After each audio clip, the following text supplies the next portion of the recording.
Before replacing your wiper motor, make sure it is not something as simple as an unplugged connection or a faulty fuse. Check your manual for the wiper motor fuse and perform a visual check, and use the built-in test area, red arrow, to confirm the fuse is good. If you have any doubts, replace the fuse. Make sure the wipers are in the park or off position and remove the ground cable from the battery, red arrow. Place the cable so it cannot come in accidental contact with the battery post while you are working. You are going to have to remove the blower motor and housing to get access to the wiper motor and arm assembly, red arrow. Please follow the link provided at the end of this video for additional assistance with those tasks. Mark the position of the wiper arms and blades before removing them with masking tape or painter's tape. With the blower motor removed, you should note the position of the arms on the assembly, red arrow. You want to make sure they are in the same position when reassembling.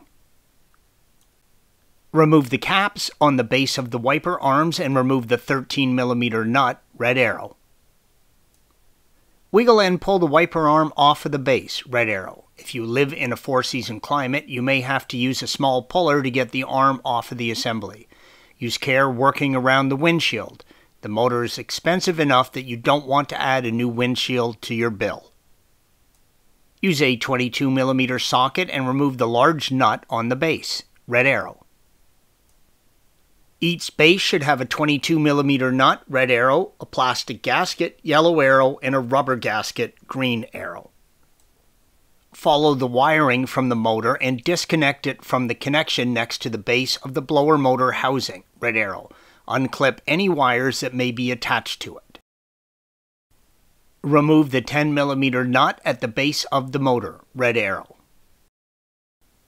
Remove the 10mm nut under the center arm base, indicated by the red arrow.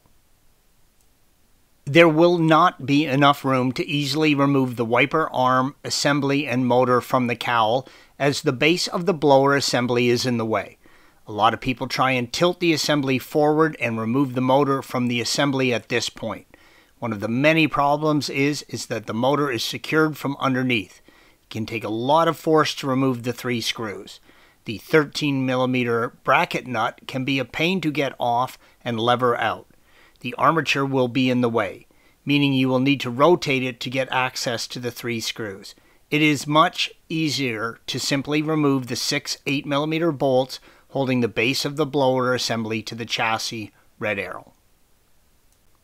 With the 6 bolts removed, you can gently pry the base up. There is a soft gasket sealing it to the chassis, which you may or may not need to replace depending on how it comes off. Lift the base up and disconnect the vacuum line for the actuators. With the base removed, there is all kinds of room to remove the arm assembly, red arrow. This is also a good time to give the area a good cleaning. Remove the motor and arm assembly from the vehicle and take it to your workbench. This photo illustrates how the armature, red arrow, can block the 3 screws for the motor mount. You really do not want to be trying to undo all this upside down in the front of the vehicle.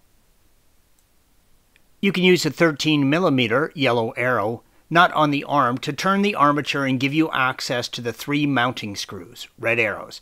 I had to use an impact screwdriver to loosen the mounting screws. Brace the armature and remove the 13mm nut and wavy washer, red arrow.